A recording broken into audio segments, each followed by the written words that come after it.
awareness, and I know that Tiffany is trying on her end. Okay, right. Nice. So I'm dealing with confrontation, and I've actually decided to do it because I got some messages after dealing with the topic of self-awareness, asking about how to confront someone about X, about Y, about Z, right? So this is a two-part program addressing that skill of confrontation. And some of my information today is taken from the following online sources. One, The Art of Healthy Confrontation by Alicia McIntyre, a clinical social worker with the Stone Foundation Counseling Group. Two, Confrontation Fosters Intimacy by Edward Dreyfus, clinical psychologist. Three, Reasons People Avoid Confrontation by Shanna Young. Four, Confrontation in Relationships, Good or Bad by Jan Stevens. Five, Conflict in Relationships, Doing Confrontation Well by Heather from preengage.com. And Six Steps for Resolving Conflict in Marriage by Dennis Rainey from familylife.com. So I mightn't be sharing all of that in this particular program, but when I was doing my research, I would have pulled some stuff from these different authors and online sources. So in this part one, I am addressing what is confrontation and why we avoid it. Now, when we in Trinidad and Tobago, and I don't know where else in the world you're listening, but I know about Trinidad and Tobago, when we hear confrontation, we think fight, confusion, are going to give the person a piece of my mind, right? Or sometimes even that whole verbal hit and run where I say something to a person and I say, well, I'm just telling you what is in my heart, and then you leave. So it's almost like I knock somebody down. They have no chance to respond, and you are gone, right? And none of that is what confrontation is about. Confrontation is not about any of those things. So a lot of times when we hear the word confrontation, we could feel really scared or very apprehensive about it. And as I share with clients, to confront is to bring something to the front. It's to share something with a person that they are not, a lot of times they're not seeing it at all, right? So confrontation is one of those words that make us cringe. The word is often associated with negativity or hostility. I give you a piece of my mind. You know, I tell her as it is, right? I give it to him good when we hear confrontation. But it's not that. We automatically think that confronting someone means aggression or anger or blame. The Latin root for the word, and if my husband was here, he'll tell me if I pronounce it right. So the Latin root for the word confront is confrontare, which means to stand face to face with. To stand face to face with. And as I share to clients, I see confrontation as bringing something to the front, right? The ability to work through obstacles in family, in work, and in life requires the skill of having difficult conversations and the skill of confrontations. Sometimes we avoid these encounters out of fear of how, when, and where to confront. So in part two of this, so you listen to part one, this is part one, there's a part two when I'm going to be talking about how to confront, because it is a skill and it is a necessary skill if we have to have healthy relationships. Confrontation and conflict, however unpleasant that they might be, are important aspects of any healthy adult relationship. While some people are great at handling conflict, others are quick to avoid any type of confrontation. And we know that. There are some of you all listening to me, you really don't have issues doing a confrontation. And I hope it is healthy confrontation, not a verbal hit and run, all right? Or something that is confusion, right? Or aggressive. Those are not healthy confrontations. And then there are persons who, Petreece, I stay clear of confronting. I do not like to confront. And I'll only confront if things are really, really, really, really bad. How a person handles confrontation is paramount to the healthy functioning of the relationship. Whether it was with a colleague, a friend, a romantic relationship with our children, right? It is important if we have to have healthy relationships. Avoiding confrontation, although a common way of coping, can be damaging to the relationship. In interpersonal relationships, the word confrontation refers to being direct, open, and transparent with one's feeling regarding another. Confrontation refers to letting another person know when they are doing something that you find offensive or you find hurtful.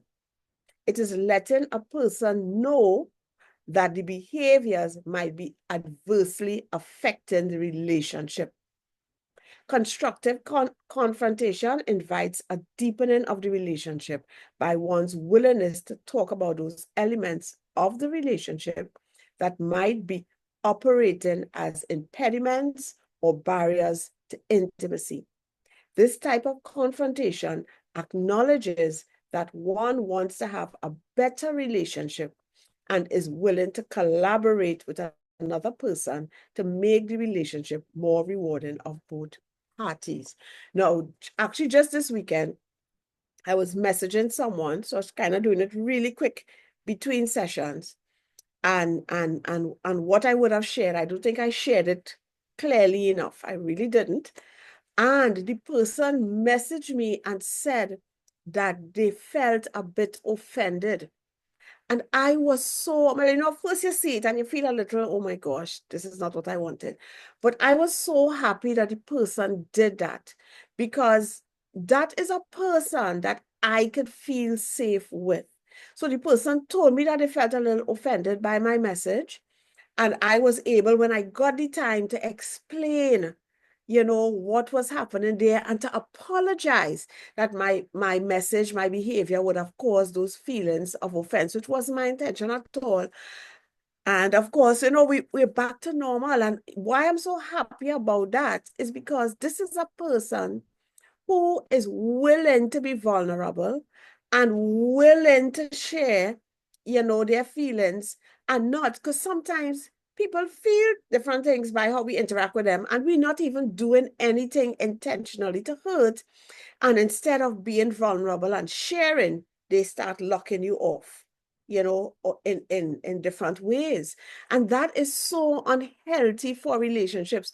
So as I told my husband, I said, this is somebody I can have a relationship with because this person was willing to say, your message made me feel offended. And in doing that, giving me an opportunity to apologize and to explain what was meant. And when I explain, people say, okay, yes, right, they understand. They understand. That's why they don't like messages so much. And I really, really felt good about that. And that actually is a simple confrontation where a person simply uses I statements. I felt so and so when you did so and so. No, because I would know that they were bringing something to the front that I would not have been aware of, right? So I really appreciated that, and I'm willing to deepen relationships with persons who are willing to tell me, if I make them feel hurt in some way, that I did, and give me a space to. So I know now better I just leave messages until I have time to respond properly than to hustle and respond, right? Very, very, very important. So constructive confrontation invites a deepening, sorry, of the relationship. When we bury our feelings, we are decreasing the potential for greater intimacy. People often say they don't want to offend or hurt the other person. Hence, what they do, they refrain from what they call speaking their mind or from really sharing truthfully. Often, however, the real issue is the individual's personal discomfort with intimacy and personal fear of transparency. It seldom has anything to do with the other person. It is basically self-protective. But even when I talk about this, sometimes we don't confront people because we know that they can be very, very, very defensive. And therefore, we have to, and when I'm talking about in the second program, looking at confrontation, sometimes we have to know I am confronted not so that a person could change, but I am confronting so I could set boundaries. And this is very important because sometimes we honestly don't confront because the person may just, carry on or get vexed with us or throw something back in our face. So we say, you see this? It is not worth it. And sometimes we have to confront, not because we want a person to change, but because we need to protect ourselves, because we need to set boundaries. Yeah? Clinical psychologist Edward Drufus says, I have had many clients who have told me that they would rather avoid the relationship than tell a friend that they were doing something that is getting in the way of the relationship. And this is the psychologist speaking. I have one patient who won't tell his friend that he finds his tendency to repeat himself, telling the same story over and over and over, irksome. He would rather limit the contact with the friend. Another patient fears telling a friend that her habit of picking her teeth with her fingernail after eating or after dinner is annoying. He would rather avoid having dinner with her. And we see what happens when a lot of times we're not willing to confront because the situation is impacting us negatively. Instead of confronting, we withdraw. So why do people avoid confrontation? And I'm sure you're listening to me and you're already in your mind coming up with a few reasons why even you would avoid confrontation. The fear of offending a friend or potentially losing the friendship leads to avoiding confronting the issues, resulting in distance between the parties. In the situations mentioned above, the individuals involved assumed that a confrontation would have adverse consequences on the relationship. They don't believe that the relationships are strong enough to sustain the confrontation. They don't believe that the other party would receive the confrontation as an attempt to deepen the intimacy between the two people. And we have to see when people are willing to confront us in a healthy way, they are actually putting themselves on the line. That's not an easy thing to do. Sometimes you see someone, doing something wrong and you love them. And I know, like for me, I pray so much, God, please give me the right words, give me the right timing. But I know I need to say something because I love this person, right? And please, God, give them a heart that is able to receive it in love. All of that I pray. Because not only is it about deepening the relationship, but a lot of times it is also about helping the person to change. And then I may find out information about myself in that confrontation that might help me to change. There may be things that I am doing that is also causing a particular reaction from a person. So the confrontation doesn't only help the person you're confronting many times, but it could also help you. Right? So a lot of times, rather than confronting the situation directly, they withdraw by avoiding the potentially uncomfortable situation. Frequently, people who are confrontation adverse, sorry, so let me say that again. Frequently, people who are confrontation adverse are projecting their own insecurities onto the other person.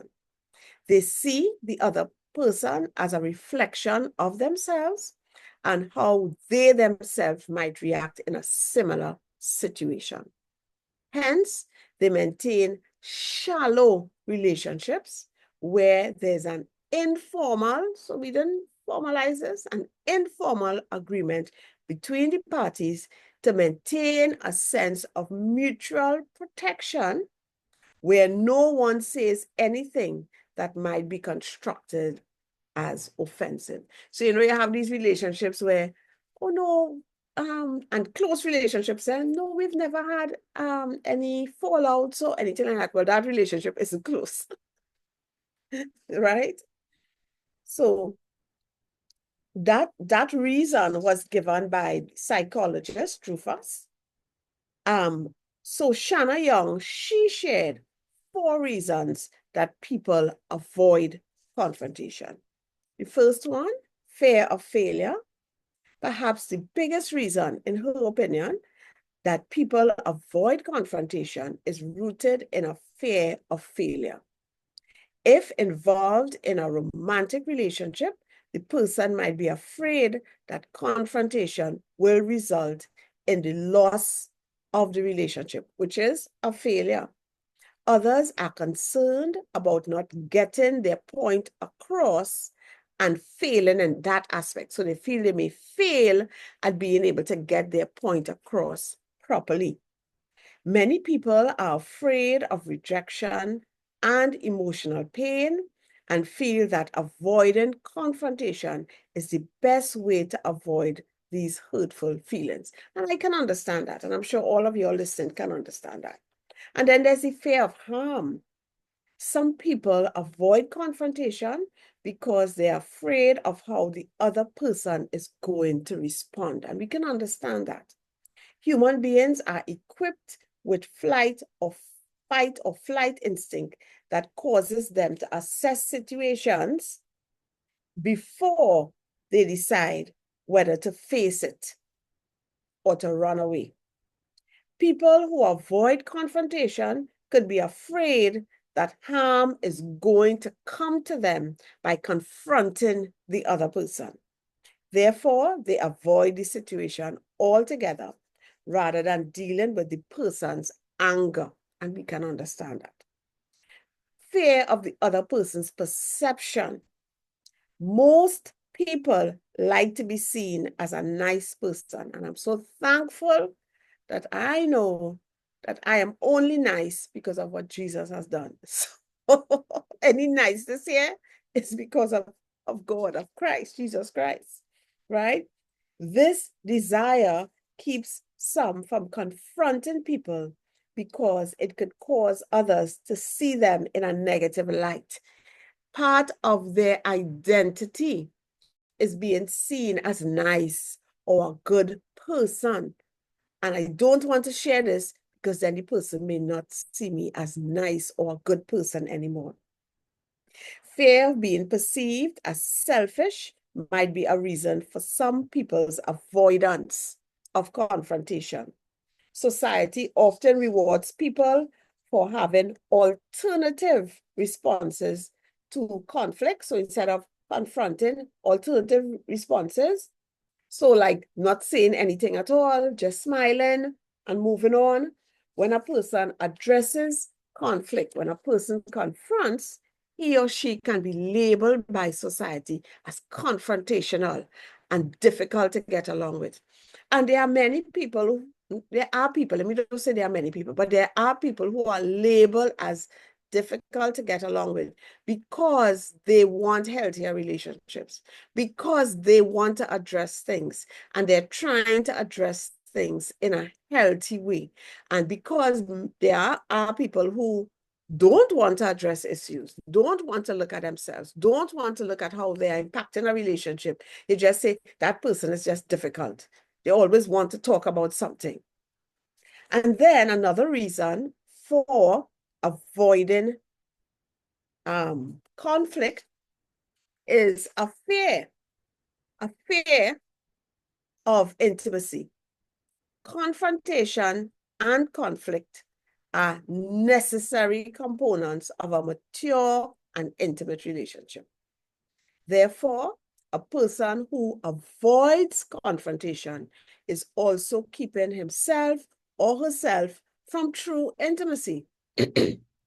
Remember, I always say that your deepest level of intimacy is knowing how people feel. So in relationships that are deep and intimate, we know how a person feels, and not just the wonderful feelings, but also the painful ones. And that's very, very important if our relationships have to grow and if we have to grow. If someone doesn't confront me on something, there are things, I know some of you already know of the Johari window. And in that Johari window, there's the open self, which is things that everybody, you and I know about me. So we all know this about Petreece. And then there's the blind self. And the blind self are things you know and see in me that I don't. And we all have a blind self. And we need that blind self to get smaller and smaller. And the only way that could happen would be if somebody says it, somebody confronts me, somebody brings something to the front that I am not seeing, not because I don't want to see it, but it might just be my upbringing. So that person, for example, that friend who might be picking the teeth after they eat with their nails, and it's just really to other person, actually may have grown up in a family where that was done. And so they're not even seeing it. It's like explaining wet to a fish. All a fish knows is wet. How do you explain that? Yeah. So the person is blind to this, seeing this as something. Yeah. So you confront, you bring that to the front. And in doing that, the person is learning something about herself, they're learning something about you, but it also creates a place for this person. Okay, I can feel safe with this person. This person wouldn't just be looking like if they happy with me. In truth and in fact, they actually just tolerated me. Or even where people just pull away from you and you don't even know why they pull away from you. You don't even know why. And that is very, very painful. And those are things that happen in relationships over and over. I have had to deal with that pain. To this day, I don't know why. Because even trying, and you realize when you listen to people, this is how they operate in a lot of their relationships. So it's only a matter of time for it to happen to me. Yeah. So the importance of confronting your significant others, whether it's your children, your spouse, right? People you're in intimate relationships with. So that if a person is afraid of intimacy, he or she might not want to express their true desires and needs by confronting. Instead, they hide their feelings because of the fear of becoming too close to the other person and letting the person into their head. And this is something that is very damaging to relationships. And I think a lot of it is out of a fear of rejection. What will the person think of me, or they may not be able to handle me. I've heard clients and have helped clients dealing with this notion in their mind, I am too much to handle. And even getting that mindset, even from growing up, things that would have been said to them or how they would have been treated, like I'm too much to handle. So you actually start trying to small up yourself or sharing less of yourself because I don't want to lose my relationships. I don't want to be too much to handle, right? And Edward Dreyfus says, the more time people spend together and the closer they become, the more likely it is that they will find some behavior bothersome. Yes, I believe that people would prefer to know when they are doing something that irritates or annoys others than others simply pulling away. If they know what it is that they're doing that is bothersome, they can change. On the other hand, if they simply find others pulling away, what happens? They are left in the dark as to what happened and have no opportunity to change. And I just want to say that as followers of Jesus, that is not loving. That is not loving. It is important for us to be able, people hurt us, but in whatever way that we say something. And this is going into another area here. But if you say something and it goes in a bad way, get another person, an elder or something involved so that we could sort it out and we could live in peace and harmony with each other and grow and grow and grow. So let me touch briefly on confrontation in marriage. And Jan Stevens says, often when a person sees something in his relationship or his wife that he isn't happy about, he chooses to keep it to himself as a way not to hurt his spouse. The two factors that are most commonly at play in situations like this is that one, the person has trouble confronting his partner, and two, he believes that his partner can't handle what he has to say. And we assessing people all the time, you know. We're assessing people based on how they react to us, how they react to others. And you know, you're thinking, can this person handle these truths? Can this person handle these facts? Can this person handle me confronting them? People usually see confrontation in relationships as a bad thing. But confrontation, when done properly, is one of the best ways that a person can bring up whatever issues he may have with his partner or his relationship. Confrontation in relationships should never be done with the purpose to destroy or bring down your spouse. Confrontation really is an act of love for the person. And you are saying that this relationship is important to me. So when somebody is choosing to confront you in love, even though it may be uncomfortable and possibly painful for you, know that if they're doing this from a good place, it is also difficult and painful to them. Confrontation to me, at least in my life, has never been something, la la la, let me go and confront somebody today. A lot of times I spend time in prayer before I even confront and ask God for grace to do it in love and the right time and all of those things, right? So know that if somebody is willing to confront, to share something with you, it is because you matter to them. The relationship matters to them.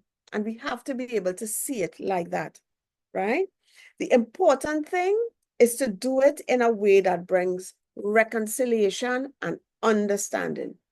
The truth should never be seen as something to be afraid of or something that is going to be destructive, because the truth is the exact opposite of that. Truth brings freedom. Truth brings change. Truth brings wholeness, right? That's very important. And one of the things, as I said earlier, that I like about confrontation is that it also helps me to see things about myself that I may not have been seeing, right? Another factor why confrontation in relationships is being avoided is because persons may believe that their spouse won't be able to deal or cope with the issue that you have about the relationship. Maybe you don't believe that your spouse has the strength to handle the confrontation, or he or she avoids it. But never underestimate your spouse's strength, especially when it comes to handling issues about him or her. Most of the time, your spouse will notice that something is wrong anyway, and he or she will see that you are holding back and that you are not trusting him or her with something. So in a relationship, when we are not confronting issues, a lot of times we are withdrawing little by little. And in marriage, you can feel when you're not connected to your spouse. They know that something is wrong. And you might be thinking, no, he can't handle this. No, she can't handle this, right? And therefore not confronting. And because of that, really damaging your relationship. Confronting your spouse with whatever issue you have can also be a sign that you trust him or her to be able to handle anything. So do not be afraid of having or starting confrontations in relationships, because instead of adding to your problem, it could bring reconciliation and develop trust in your marriage. And as I said, in part 2 of this program, I will be looking at how to do confrontation in a healthy way. All marriages have conflict because we are all different in many ways, or backgrounds, or likes or dislikes. We even different gender. One is a male, one is a female. So confrontations are going to happen in your relationship and your marriage. Even if you married someone with a similar background, right, similar personality, and you had great premarital counseling, there will still be conflict because we are all unique. Some relationships are more prone to issues than others, but no one in a healthy marriage can honestly claim that they have never disagreed with their spouse and there was not a need for confrontation. Because remember, all of us have a blind self, and there are things that we do that we don't see and we cannot see on our own how it will be impacting the relationship and our spouse. So all marriages, there would be a need to confront on something. Confrontation can strengthen your relationship if done correctly, and every relationship needs the air cleared from time to time. You know, we can let things slide for a little while. Okay, yeah, I wouldn't talk to him now. I wouldn't talk to her now. You know, and we letting things on, you know, every now and then we roll in our eyes when they're not seeing, you know, something done and we roll in our eyes. Okay, all right. You know, but at some point in time, we need to say something and just clear that air. And all relationships need that from time to time. Something that troubling the waters, but the other person is not aware of it. And if it starts troubling the waters too much, they will start to feel the distance. They will, right? All of my closest friends and I have confronted each other at one time or another. It just is what it is. Any relationship worth keeping is going to eventually include some confrontation, even if it is as simple as asking them, please don't call me at this particular time, and you explain and whatever, right? And they can explain. But even that is a confrontation. We need to confront when someone is doing something continually that is causing us harm. And that could be emotional harm, that could be physical harm, that could be spiritual harm. Someone is doing something, and I'm saying continually, because, you know, sometimes someone may do something once and it affects you. But because we understand that nobody's perfect, somebody does something once, okay, probably it was just they having a bad day or whatever. So, you know, we don't bother to confront on that. Or they do it twice. I said, this is something that we may need to address. But then they do it a third time. We say, no, this is a pattern. I need to be able to talk about this. You know, sometimes a person does something once and, you know, you don't just jump on it. Some situations, yes, according to what it is. Yes, yes, yes, yes, yes. Right? But there are sometimes, okay, they might probably just having a bad day, and that's why this happened. Or they may even come back around and say, oh gosh, Petreece, I'm so sorry, I'm so sorry. They realize what they would have done. All right? So once someone is doing something, sometimes the first time, but they're doing something continually that is causing harm, emotionally, physically, spiritually. Somebody's causing physical harm, you need to confront them right away, right? You should confront. Now, confrontation is important in resolving conflict and addressing issues. Confrontation allows for open communication and the opportunity to understand different perspectives, which can lead to finding solutions and resolving conflicts.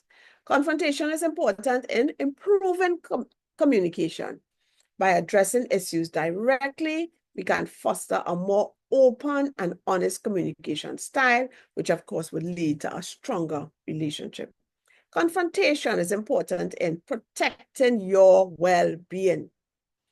If you're being hurt or wronged, confronting the person can help you regain control and protect your own emotional and psychological well-being.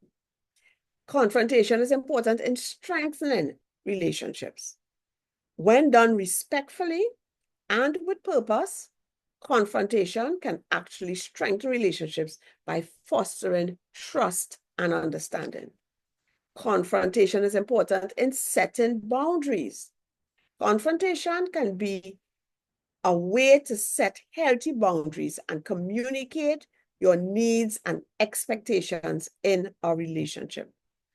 Confrontation is important in promoting accountability. Confronting someone can help them understand the impact of their actions and encourage them to take responsibility for their behaviors. This is very important. Confrontation is important in learning and growth. Confrontation can be a valuable opportunity for personal growth and learning, both for the person being confronted and the person doing the confronting. And I have found that to be my experience also. So sometimes I'm talking to somebody about something, but I'm also understanding things about me and how I may be impacting the person. And listen, we need to have a growth mindset. We need to know that none of us have reached.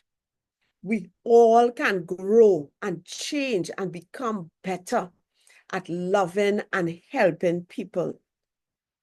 And confrontation is important in avoiding unnecessary tension.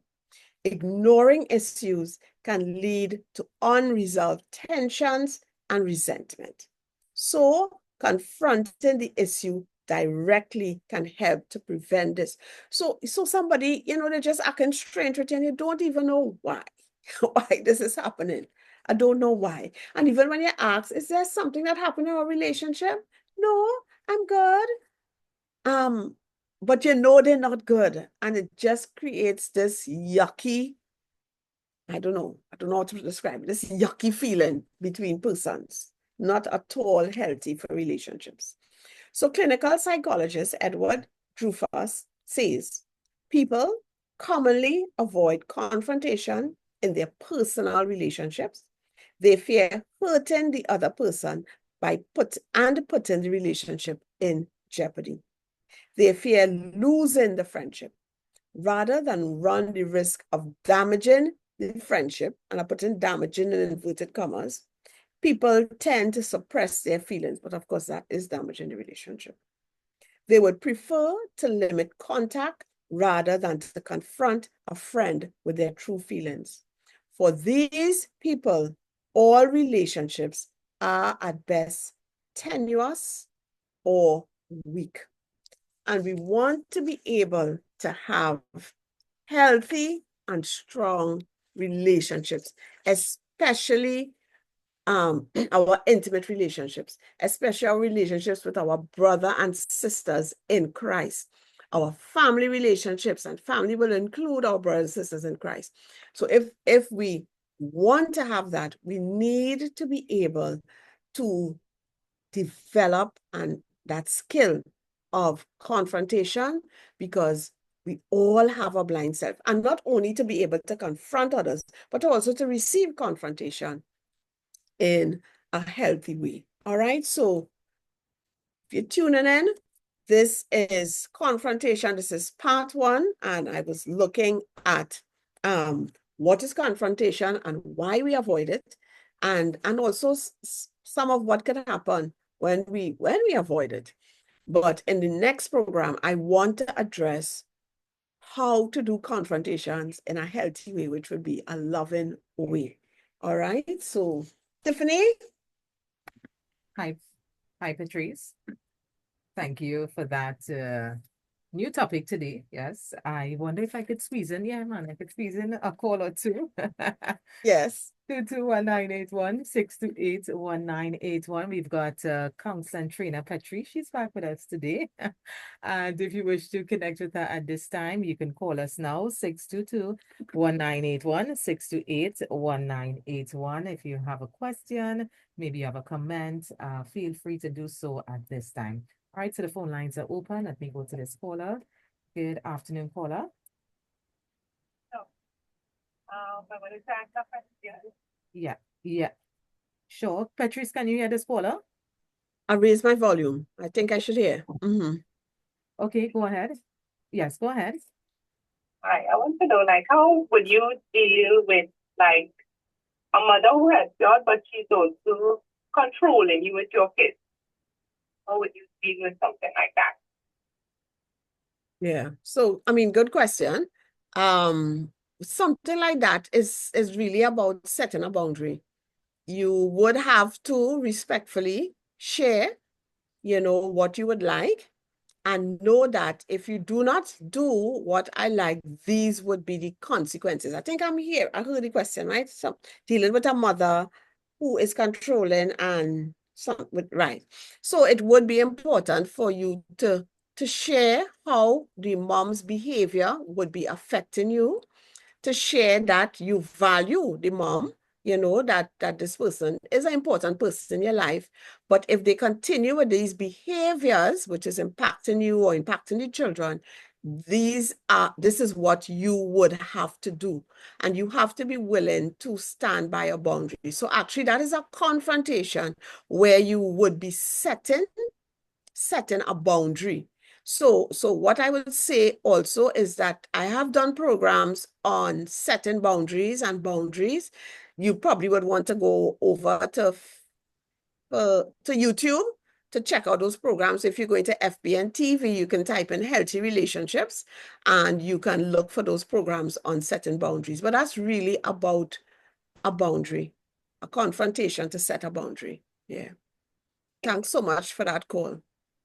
All right, thank you. Bye. You're welcome. Thank you.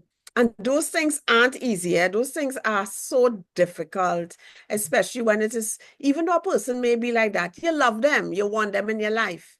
But some of their behaviors could be causing more pain than harm.